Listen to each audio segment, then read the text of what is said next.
분봉왕 헤롯은 그의 동생의 아내 헤로디아의 일과 또 자기가 행한 모든 악한 일로 말미암아 요한에게 책망을 받고 그 위에 한 가지 악을 더하여 요한을 옥에 가두니라. 아멘. 세례 요한은 자신의 뒤에 더 큰 자가 올 것이라는 예고를 하고 역사의 무대에서 조용히 사라졌습니다. 여기까지가 하나님께서 요한에게 맡기셨던 사명이었다고 이해할 수 있지만 요한이 갑작스럽게 사라진 직접적인 계기는 당시 갈릴리 지역을 다스리던 헤롯 왕이 요한을 감옥에 가두고 끝내 그를 죽였기 때문입니다.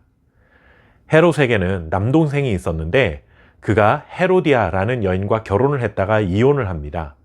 그런데 헤롯이 헤로디아와 재혼을 하게 되죠. 헤롯이 동생의 아내인 헤로디아와 재혼을 한 것은 율법을 어기는 일이었기 때문에 세례 요한은 이 일에 대한 잘못을 지적하게 됩니다.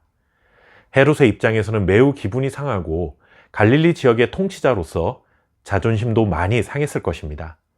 결국 이 일로 세례 요한은 감옥에 갇히게 되고 그렇게 투옥되어 있다가 훗날 목숨을 잃게 되죠. 인간적으로 보면 세례 요한의 삶이 참으로 안타깝다는 생각을 지울 수가 없습니다. 특별히 잘못한 일도 없는데 이렇게 억울하게 감옥에 갇히고 목숨을 잃는 모습을 보면서 아쉬운 마음에 하나님은 왜 요한을 지켜주지 않으셨을까라는 의문을 가져보기도 합니다. 그럼에도 불구하고 우리가 기억해야 할 것은 하나님께서 요한에게 주신 사명이 여기까지다라는 것입니다. 구약의 모세도 마찬가지였죠. 하나님을 잘 알지도 못했던 모세가 어느 날 갑자기 광야로 찾아오신 하나님의 음성을 듣고 이스라엘 백성들을 애굽에서 이끌고 나오게 되는 민족의 지도자라는 사명을 맡게 되었습니다. 모세가 그렇게 살고 싶다고 하나님께 간절히 기도했던 적도 없고 모세가 그렇게 살겠다고 하나님께 서원을 한 것도 아닌데 일방적으로 하나님이 찾아오셔서 모세를 부르시고 그에게 사명을 맡기셨습니다. 거부할 수 없는 하나님의 명령을 받아든 모세는 두렵기도 했고 자신도 없었지만 너무나도 훌륭하게 자신의 역할을 수행합니다.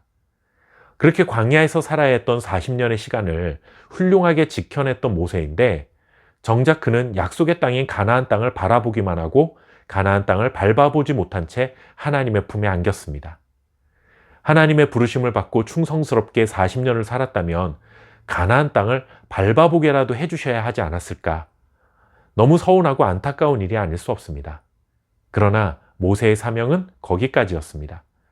우리가 생각할 때는 가나안 땅에 들어갔느냐, 들어가지 못했느냐가 중요한 문제이지만 하나님 편에서는 그것은 별로 중요치 않은 것이죠. 하나님 편에서 볼 때 더 중요한 문제는 가나안 땅 입성 여부가 아니라 마지막 순간까지 모세가 하나님의 뜻에 순종하느냐가 더 중요한 문제였습니다. 모세가 가나안 땅에 들어가지 못한 것은 40년 수고했던 결과를 보지 못한 아쉬운 일이지만 그것과 상관없이 모세는 하나님께 잘했다 충성된 종아라는 칭찬을 들으며 하나님 품에 안기지 않았을까요? 세례 요한도 마찬가지입니다.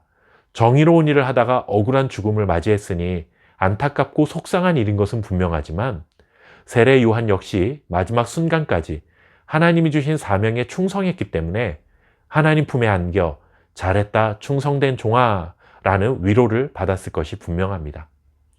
이것이 그리스도인의 삶입니다. 내가 이만큼 헌신하고 열심히 신앙생활했으니 이만큼은 보상받아야 되겠다라는 심정으로 하나님 이것만큼은 꼭 주셔야 하겠습니다. 혹은 제가 하나님께 얼마나 충성했는데 저한테 이럴 수가 있습니까? 라는 태도는 결코 올바르지 않습니다. 중요한 것은 그 순간까지 하나님께서 원하시는 삶을 살았다라는 것 자체가 중요한 것입니다. 마지막 순간까지 하나님이 나에게 주신 사명을 위해 충성을 다했다는 것 자체만으로도 충분한 것입니다. 그러면 우리도 모세처럼 그리고 세례 요한처럼 하나님 품에 안겨 잘했다 충성된 종아 라는 칭찬과 위로를 받게 될 것입니다. 하나님께 충성한 결과가 무엇이냐를 생각하지 말고 하나님께 충성할 수 있다는 것 자체를 기뻐하고 감사할 수 있는 저와 여러분 될 수 있기를 바랍니다. 감사합니다.